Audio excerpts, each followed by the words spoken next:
they say that the men of ESN don't capture the Fulani Heřdsmán with many charm where they carry the enter Southeast. No be small thing, you know, as that one they happen. They say that the president of Republic of Nigeria, wey be Bola Ahmed Tinubu, they say the man, as you want enter the stage today, now you can't catch rat. Everybody can't say he follow, no be fall, he fall. He just want kill one rat wey dey for there. My people now go watch the video. As that one they happen, they say that all the whole bandits wey they see for both Boko Haram or wey they see for North, they say that the politicians they are part of it and they don't capture most of them. My people, things are really happening.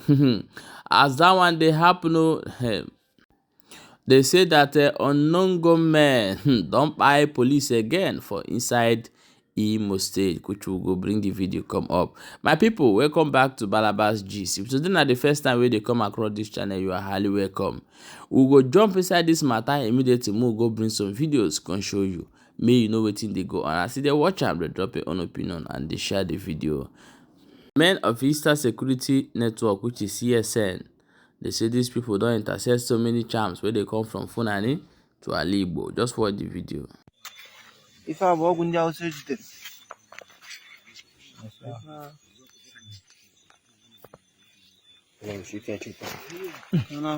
you need video for me. No, I'll carry. I built the Fulani. I built the Fulani. Cabo, Ekachagia, no, Tapaisia now. Go to Fafani. I'll go to Chanimia. Video this one. Father, go for do. Ngongo, never. Hasana go Samala. Samala. 5 is not carry the man.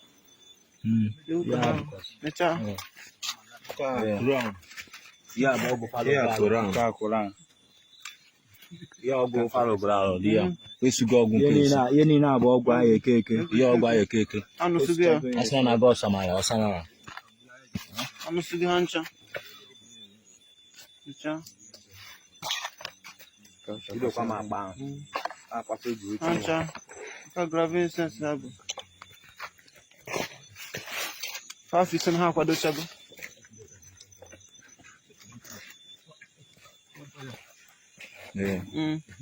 Yeah, we Siagi, follow. Life and the let go. Now we know be done. I'm going to move.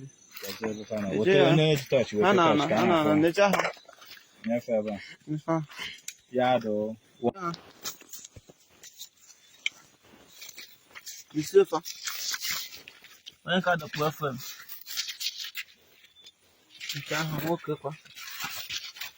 So, yeah, picture with us in our cafe. Picture of a bag, child up and down. I chap and then Nigerian zoo. Video tapa.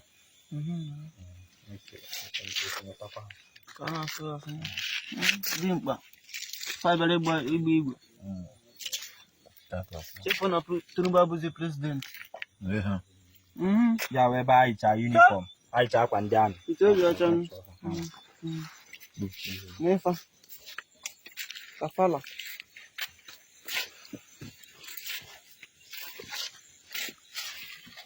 Kafala.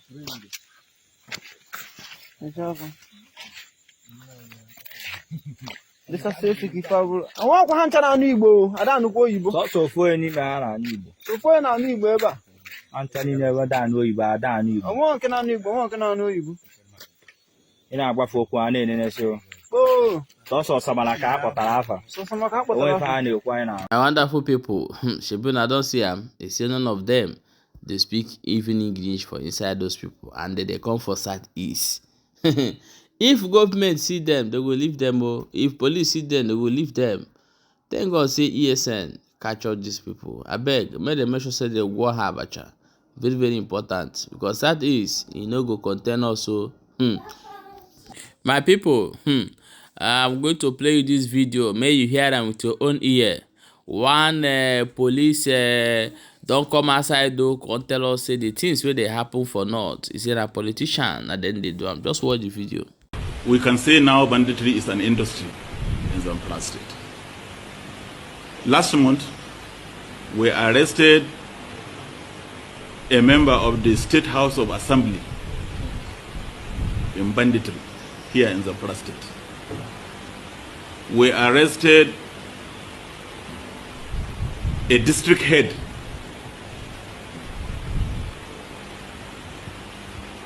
We also as well arrested a former local government chairman.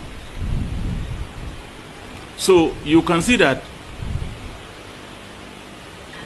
involvement of this class of people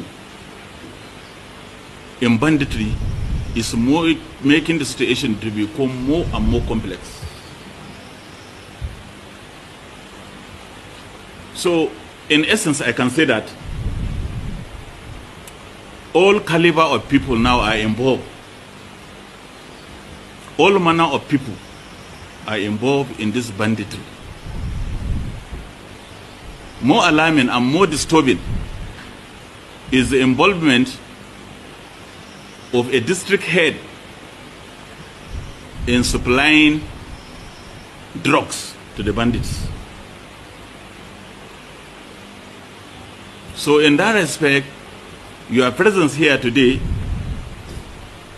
In the north, they call them banditry.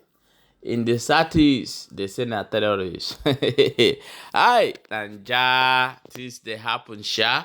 But however, the people where they now, no be the old people. These people are wiser than any other thing.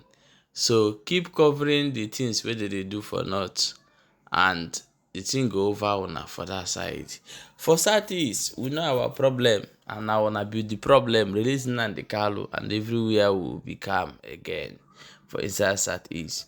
However, my wonderful people, I want to bring up this video for you to watch. The moment where the president of Nigeria be like say want do one kind where they want dance Asonto dance. I don't understand. Just watch the video. Of the reviewing officer, the special guest of honor and reviewing officer for today's historic occasion, His Excellency President Asiwaju Bola Ahmed Tinubu GCFR, was born on 29 March. Okay, my wonderful people, welcome back. As I watch that video, let me bring this video up for you to see what happened for Imo State yesterday as the non-government take by the policeman for inside that area. Watch the video before we come back and continue. See at the door too. Look, I don't know if you get a watch you go. I tell you. Iye toka de mocho nde polisi ga bieji mpe madu muna. Mandu nambe mbishge dagisi lupe ndosh nyumbe dakote. Iye Ah, we know. No, wali good bene.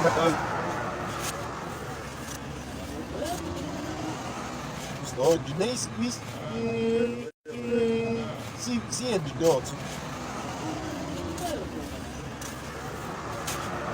Look, I don't know if you get a watch you go. I tell you.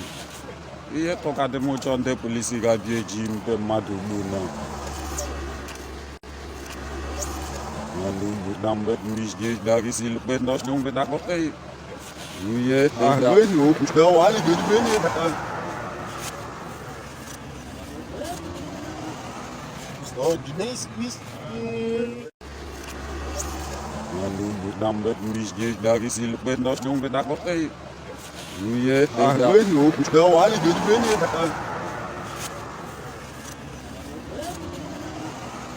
So, the next piece. Mandu nambe mbishge dagisi lupe ndosh nyumbe dakote. Iye Ah, we know. No, wali good bene.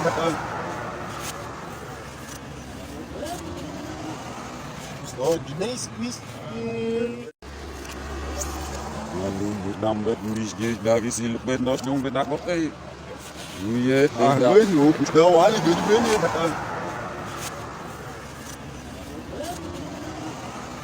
So, the next piece. Mandu nambe mbishge dagisi lupe ndosh nyumbe dakote. Iye Ah, we know. No, wali good bene.